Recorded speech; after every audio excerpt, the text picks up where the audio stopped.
Hello, everybody. I'm James Diboe, your host on Discovering new things on Big Condo Radio. And we've got new guests. Well, they've been on both before, and I'm happy to have them both back. Raz Congo and Patrick Graham. How you doing?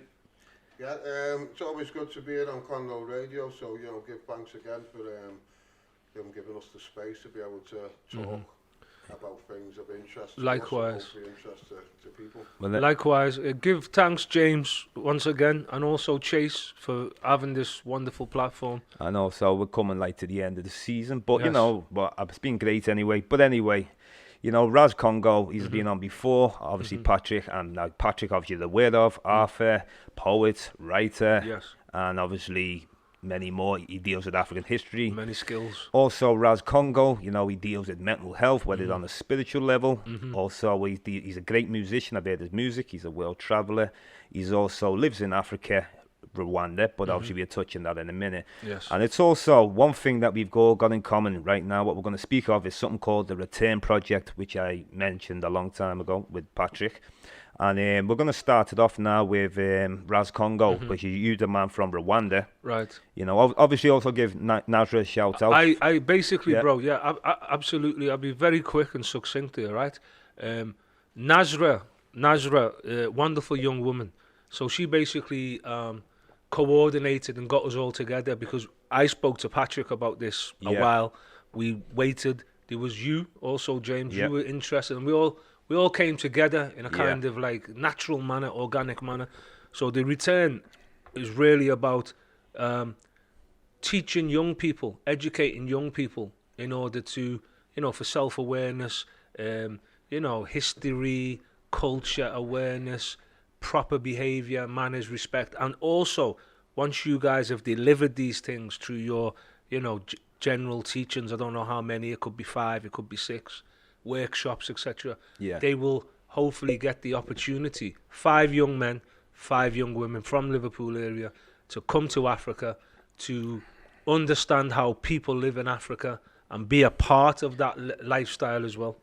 Yeah, and the experience. Well, he's explained. And to sum it up in one word, it will be a great experience for these young people. Definitely.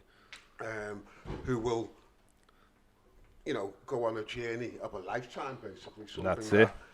Hopefully, as they enter parents and then eventually grandparents, these are stories that not only they can pass down and share them experiences, but encourage others to go along and have that same experience. Because we're A short time after that, and for us to expand and do more.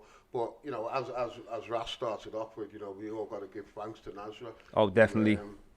We Thanks. brought the Return Yep. Project together, and as I said, we all then sort of gravitated towards each other. Me and Ras have talked about similar things, not just the Return Project in that name format, but we had talked about similar things and possibly getting this type of thing going. So when the Return Project came up, and there was other suggestions to go to different parts of Africa, I said, well, we've actually got a direct connection in a part of Africa. A guy born and raised in Liverpool, great friend of mine. Let's try Rwanda, because people say, why Rwanda? And I said, well, why not Rwanda? Exactly. Why not? You haven't said why not Rwanda to ask the question, why Rwanda? Yeah. It's Africa. It's a great place. We've got a connection there. Yeah.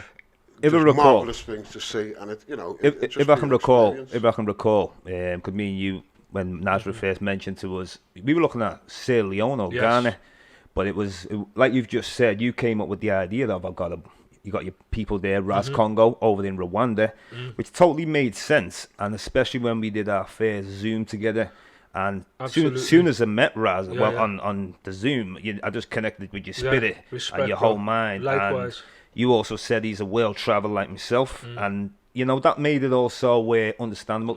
Because I was looking at a global cultural exchange a long time ago, about maybe 4 years ago, but it's like you say, it's the finance side of it which comes into it. It's the finance, James, and not only that, I think. But Africa's the place. Well, not only that, right? I think if it wasn't for the coronavirus and all the restrictions to travel and funding streams and all that, this probably would have manifested before now or right now. But unfortunately, it's not so. But we're not losing the faith.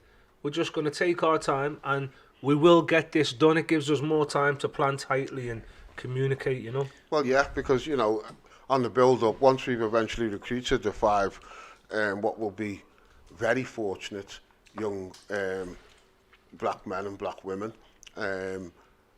once we've recruited them, we'll take them through a series of workshops, giving them an insight into just basic general history of different parts of Africa, East Africa, West Africa, some parts of South Africa, North Africa, and so on.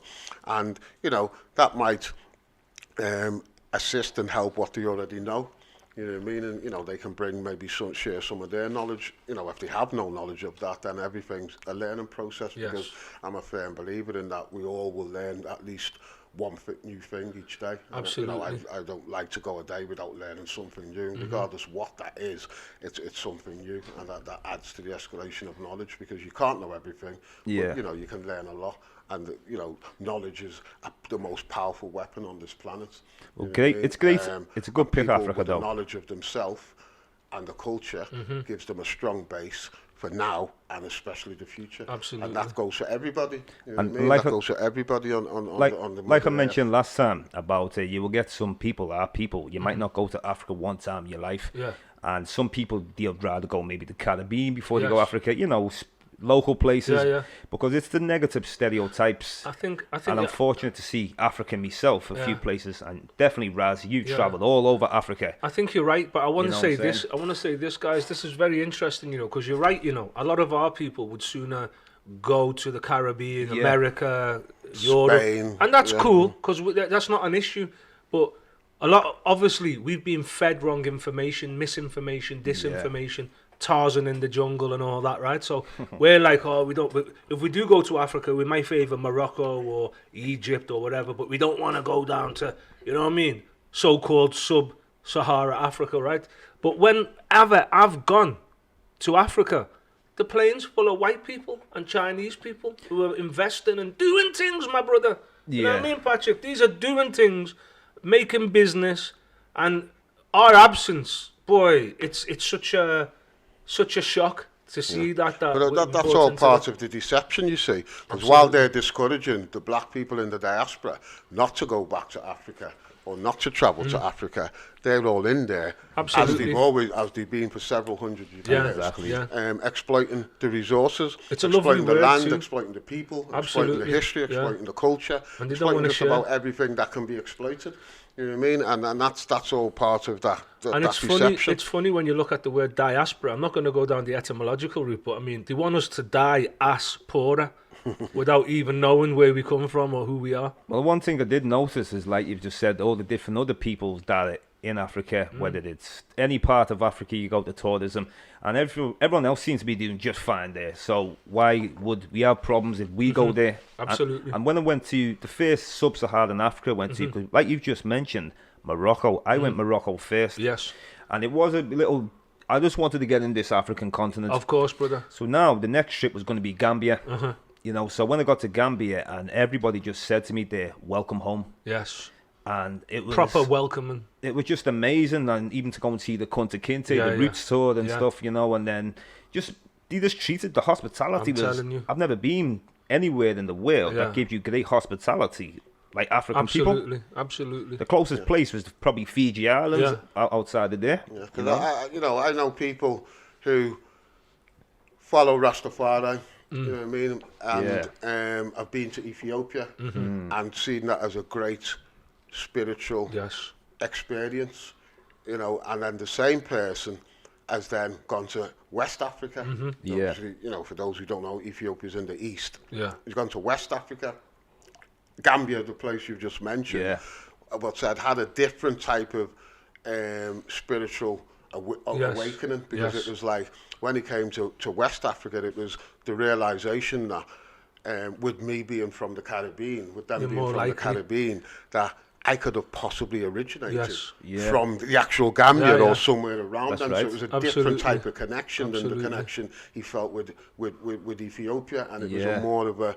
It's hard to put it into words because I'm not the person. I'm just Yeah, no, I get what you- regurgitating yeah, some, you know, an experience what I've been told, and I thought, well, wow, yeah, I didn't really see it from that point of view. But, Absolutely. you know, it was like, yeah, I can understand what you're saying. and I 'cause think this it's- is, you it's know, there's a interesting as well. reconnection. It's interesting as well because, like, even as far afield as the places that James has been in Southeast Asia, and these people right? They know that they come from this place originally, or they certainly spent time there. But you know, us being human beings, we're not trees, so we got feet, we haven't got roots in the ground, so we will move around. And when you look at like Africa, for example, like you have this tribe called the Fulani over east, and they look very Ethiopian like and then you have the Wolof people, you know, like Dr. Diop. Diop. Yeah, Dr. Diop, I'm getting all tongue twisted here. Dr. Diop, right? He done his research, and he says, well, the Wolof and the Yoruba and the Igbo have all passed through. They've all spent time in the Nile Valley. You know what I mean, brother? They really have. And even if you look at their traditions to this very day, you see remnants. But anyway, we can't even go too deep on that, because the whole medical fraternity right across the world owes their knowledge to Egypt, or Kemet, because Egypt is the Greek name. Kemet, even down to the serpent and the DNA and all that. Yeah, it's showing you even that that medical symbol, you know what I mean, the serpents and with the the utensils. staff and so on. You know, there's a lot of symbolic, especially Americans, they seem to love it and take it on a lot. You know, home box office, the great... Pyramid on the dollar bill.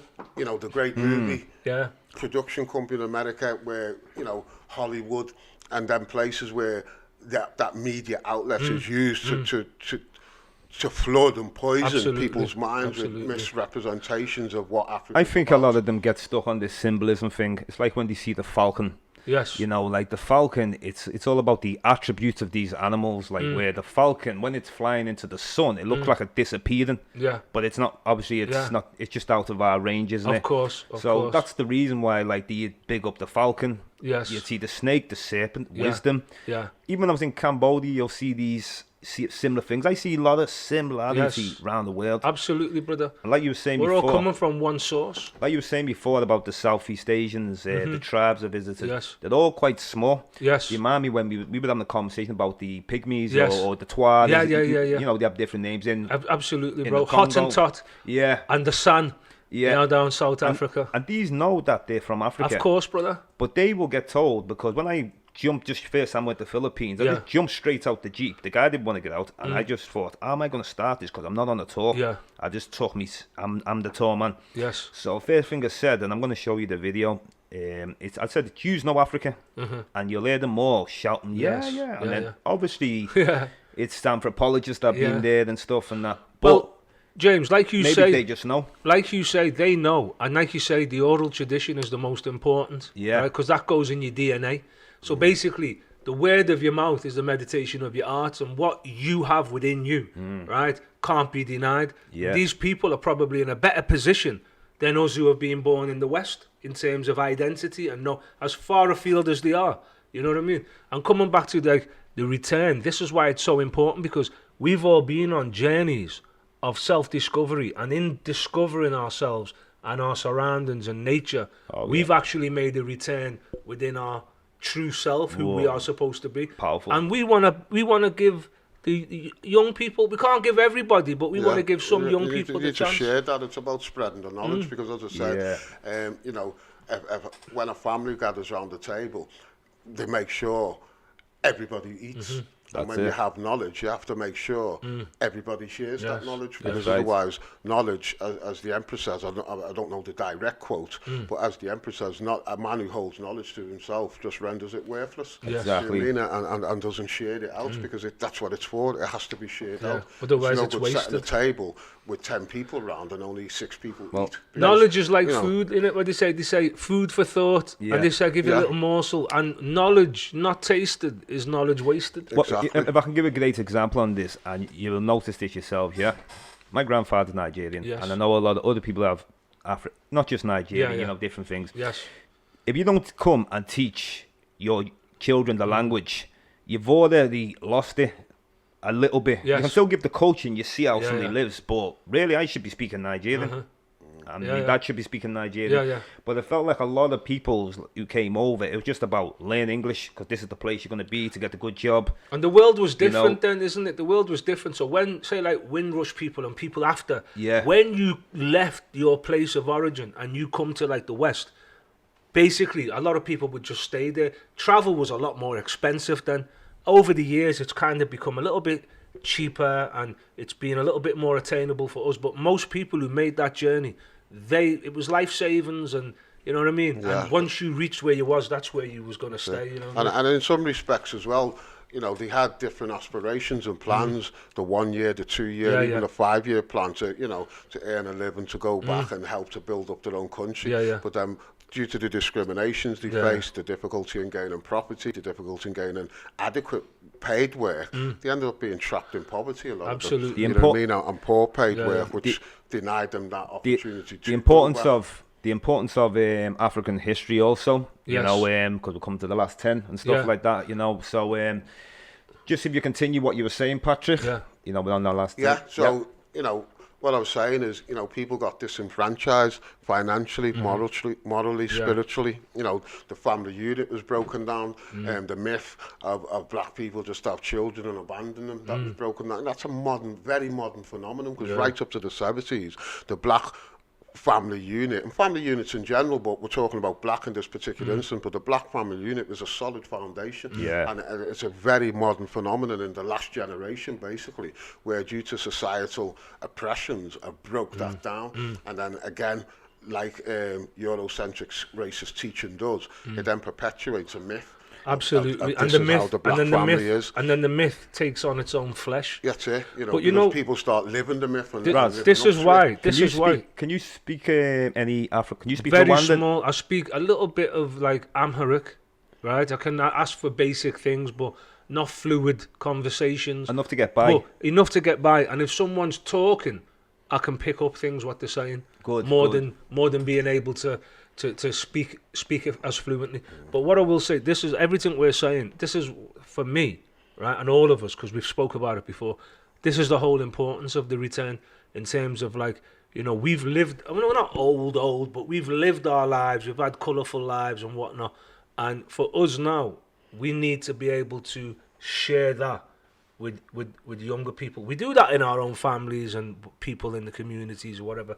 But we need a structured program in place, like you say, Patrick, like you say, James, where we can do one thing and take a group of young people, right, to Africa, and then if that goes well, once we sorted our funding and what that goes well, that can be replicated anywhere in Africa.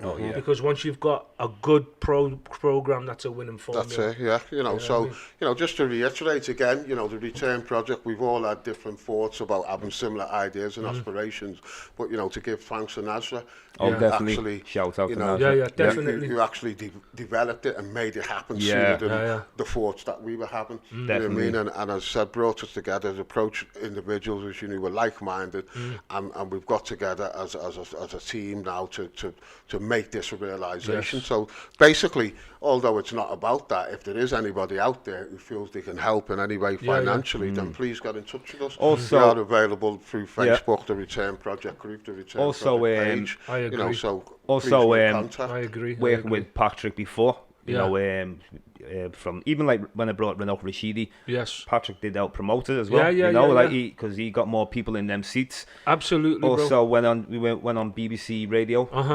Also, he got me my first solo one. To do me talk about the world tribes and that. So Patrick's accommodating. He's very accommodating. You know, so anytime Patrick needs me, I'm there. You know what I mean? Because I've seen him be there for me. Well, this is the African culture at work. You know, it's just actions speak louder than words. How many times have you said someone says I'm there for you, and then when you go to them, they're not there for you. But the true liberty of the African unity is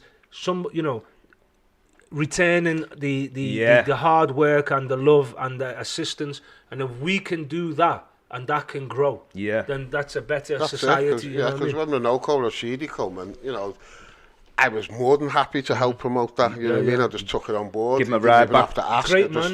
Give him a free ride back to the train station. When you was on the taxis. On the taxi for him. And you know, he's a great guy to speak to. You know what I mean? Very down to earth. Very knowledgeable. Very humble as well. Humble, you know, that's why I see Patrick. And that was the second time I met him, because he'd been to Liverpool before, where he'd done a talk in the Methodist Centre. We were there, man. We were there. So, you know, it was great to have him back on a different but related The only subject. thing is the first time it was not promoted properly. Yes. And this is the same thing when I used to go to the Pan-African group.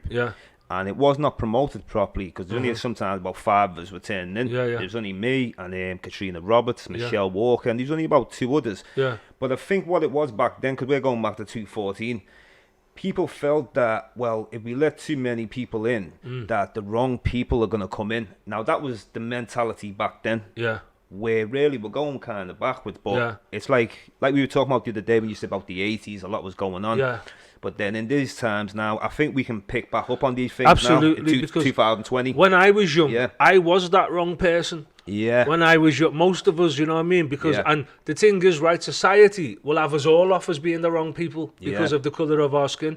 We must not practice that on each other. No. Right? Everybody's on different levels and different journeys, right?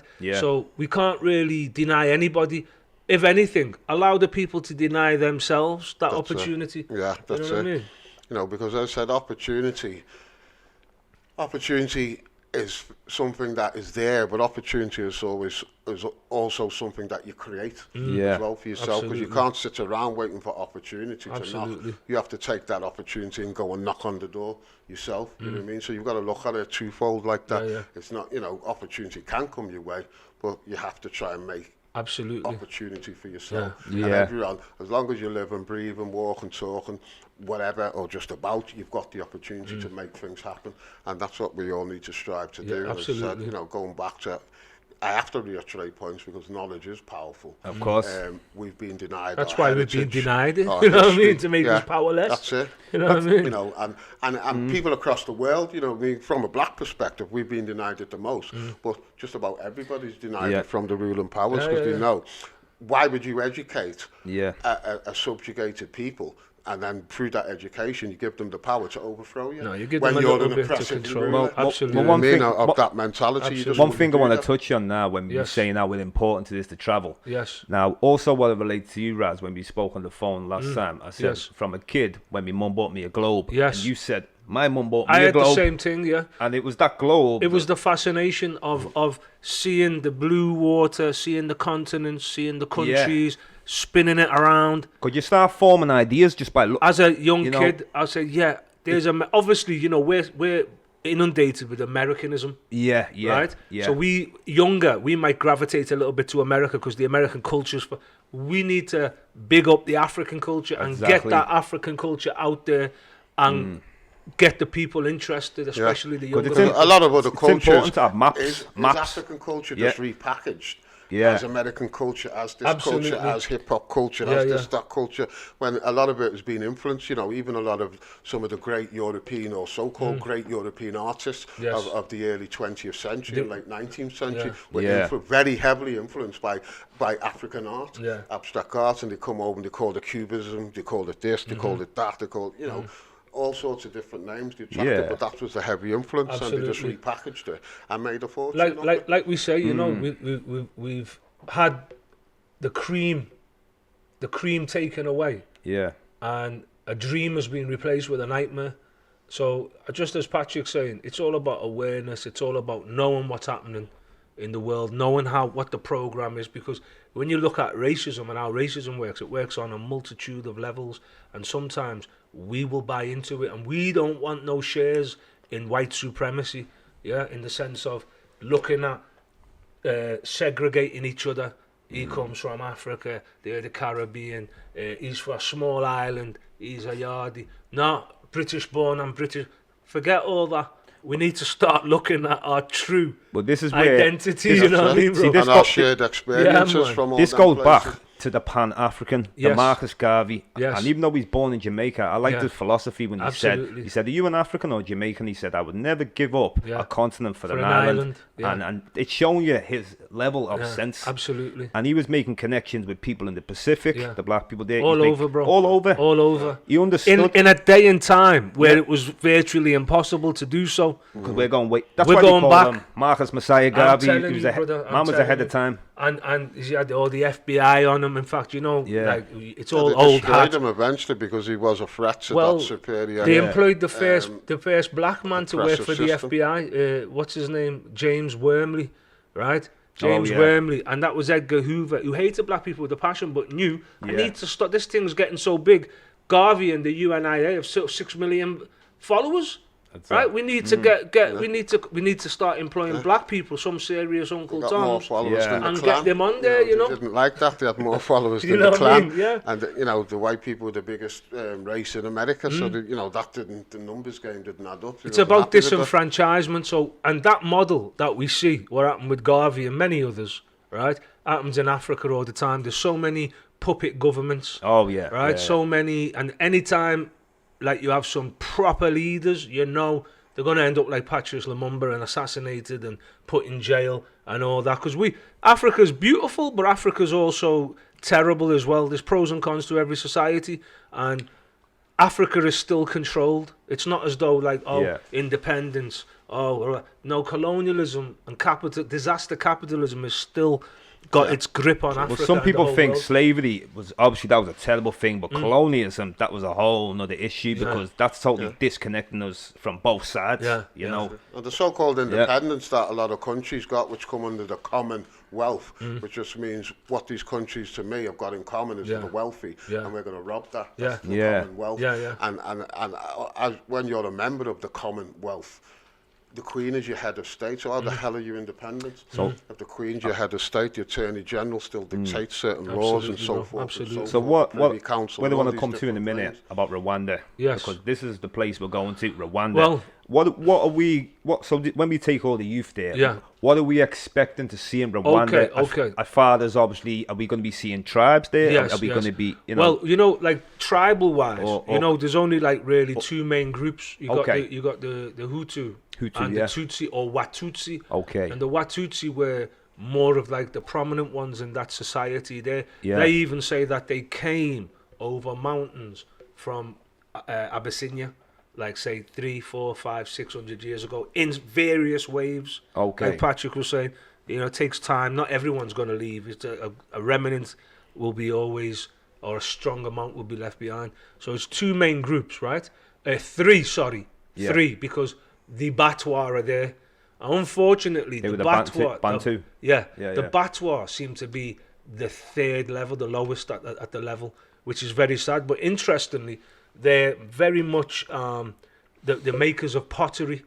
They make lots of pottery and everything, beautiful pottery, and they live off it. So you find them in their little communes, villages, and they're making pots and selling the pots, beautiful pottery. But it makes me think of the Egyptian mystery system Kemet, where they say Ptah. Some people will say Ptah became Peter, but Ptah was seen at the potter's wheel, making creation at the potter's wheel, right? Ptah and Potter and Peter. I don't stop making these connections, you know what I mean? Well, check this. Let me just elaborate on what you just said, because we have science, and we have creation. Yes. Now, to put them both together, they don't seem to do that. It's either you believe science or you believe creation. Yes. Well, I can see both together because, like you were just saying, it shows you in Egypt, isn't it? You know, being molded from clay, mud. Yes. And then we've got scientists saying, no, we're from the soil or the water. Yes. So you can see a connection.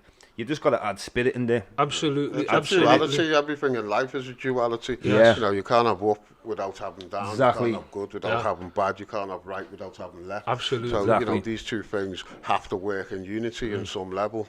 Science and creation has to work because science helps you better understand the creation itself. Absolutely. No matter what level you want to look at it, from a God creation level or an evolutionary creation but mainstream, level, you still need them both to look at. You see, mainstream science, though, they want to tell you that, they just did on science, but there's lots of scientists who are spiritual, but they don't talk about these ones. Well, it's all funded, isn't it? It's all funded. So if you are working towards the agenda of a multinational company and you're hired to do a paper as a scientist, you'll get funded and you'll get paid. And if it's against that agenda, you could find yourself pigeonholed. But just coming back to Rwanda, right? Our young people, when we are at that stage where we find ourselves going there, our young people who are with us can expect to have good education, good psychoeducation of how the people in Rwanda are living. They'll also get some historical context to that, right? And they'll also have fun and adventure, because we're not just bringing young people to indoctrinate them. We're giving them some information, some knowledge, but we're also going to give them a very good time. And For example, they can expect to spend some time in some of the villages with the people, where they'll be the people will be doing banana wine or doing farming or weaving, all these type of things. Our young people can be a part of that. There'll also be like a Nile Congo walk over by the Lake Kivu. Yeah, a good safari. There'll be bikes, safari, adventure, national parks. Gorilla watching. A lot. Obviously. It's going to be a lot. Yeah. It's going to be a lot. We can definitely promise that. Again, thank you for having us, James. Thank you, James. Being the host, and Big Condo and Chase. Yes. I thought you were saying Big Congo. The crew. Let's pick them up. Well, we're coming to the end, yeah. That's it's it. always a pleasure to be It's listen, as Patrick, I have to reiterate, big thank you to you both, and I'm so glad to be here. Although late, better late than never. You know Yeah, what I mean? well, thank you for coming on, Raz Congo, Patrick Graham, Yes. and myself, obviously, the Return Project, Yes. and big up to Nazra, you know, for Absolutely, starting this big thing. up to Nazra. And, All the you know, time, discovering new things, and we're going to wrap it up right now. But thank you both for coming. Yeah, Thank you, James. Thank you, thank you. Chase.